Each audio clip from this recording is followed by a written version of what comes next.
മക്കളെ, കോർഡിനേറ്റ്സ് എന്ന് പറയുന്ന ചാപ്റ്ററിൽ നിന്നുള്ള 3 മാർക്കിന്റെ ഒരു ക്വസ്റ്റ്യൻ ആണ് നമ്മൾ പഠിക്കാൻ പോകുന്നത്. വളരെ സിമ്പിൾ ആണ്. ഇവിടെ ABCD എന്ന് പറയുന്നത് ഒരു സമചതുരമാണ്. നിങ്ങൾ ഈ കാണുന്നത് എക്സ് ആക്സിസ് ആണ്. അതിന്റെ ഡയഗണൽസ് മീറ്റ് ചെയ്യുന്ന പോയിന്റ് ആണ് P. വികരണങ്ങൾ കൂട്ടിമുട്ടുന്ന പോയിന്റ് ആണ് P. ഇവിടെ മക്കൾ മനസ്സിലാക്കേണ്ടത് സമചതുരമാണെങ്കിൽ PA എന്ന് പറയുന്നതും PD എന്ന് പറയുന്നതും PC എന്ന് പറയുന്നതും PB എന്ന് പറയുന്നതും ഈക്വൽ ആയിരിക്കും. ഓക്കെ, ഈ ഡയഗണൽസ് മീറ്റ് ചെയ്യുന്ന പോയിന്റിൽ നിന്ന് ഈ 4 മൂലയിലേക്കുമുള്ള ദൂരം സെയിം ആണ്. ഇവിടെ P നോക്കിയാൽ നിങ്ങൾക്ക് കാണാം, ഇത് 1 0 ആണ്, ഇത് 1 -5 ആണ്. ശരിയല്ലേ? അതായത് ഇതിൽ y കോർഡിനേറ്റ്സ് മാത്രമേ ഡിഫറെന്റ് ആയിട്ടുള്ളൂ. എക്സ് കോർഡിനേറ്റ്സ് സെയിം ആണ്. അതായത് കുത്തനുള്ള ലൈനാണ്. ശരിയല്ലേ? കുത്തനുള്ള ലൈനാണ്.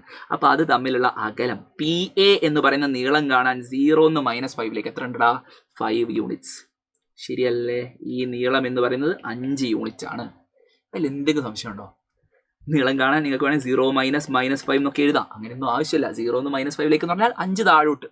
ശരിയല്ലേ?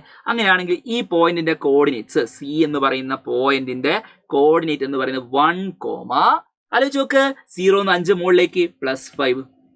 ശരിയല്ലേ? 1, 5. സിമ്പിൾ. ഇനി ഇത് എക്സ് ആക്സിസിലുള്ള പോയിന്റ് ആണ് B എന്ന് പറയുന്നത്. B എന്ന് പറയുന്നത് എക്സ് ആക്സിസിലുള്ള പോയിന്റ് ആണ്.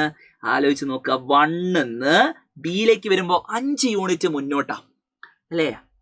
5 യൂണിറ്റ് മുന്നോട്ട്. അപ്പൊ 6, 0, 6, 0. വളരെ സിമ്പിൾ ആയിട്ട് ആൻസറിലേക്ക് വരാം. ഇതേപോലെ D എന്ന് പറയുമ്പോൾ അതും എക്സ് ആക്സിസിലുള്ള പോയിന്റ് ആണ്. അതിന്റെ y കോർഡിനേറ്റ് 0 ആയിരിക്കും. എക്സ് കോർഡിനേറ്റ് എത്രയായിരിക്കും? ഇവിടെ എക്സ് കോർഡിനേറ്റ് 1 നിന്ന് 5 യൂണിറ്റ് ബാക്കോട്ടാണ്. നിങ്ങളോട് ഞാൻ പറഞ്ഞു, PA എന്ന് പറയുന്നതും PB എന്ന് പറയുന്നതും PC എന്ന് പറയുന്നതും PD എന്ന് പറയുന്നതും ഈക്വൽ ആണ്. അങ്ങനെയാണെങ്കിൽ D എന്ന് പറയുന്ന പോയിന്റിന്റെ കോർഡിനേറ്റ്സ് എന്താണെന്ന് കണ്ടുപിടിച്ചിട്ട് മക്കൾ കമന്റ് ചെയ്യും.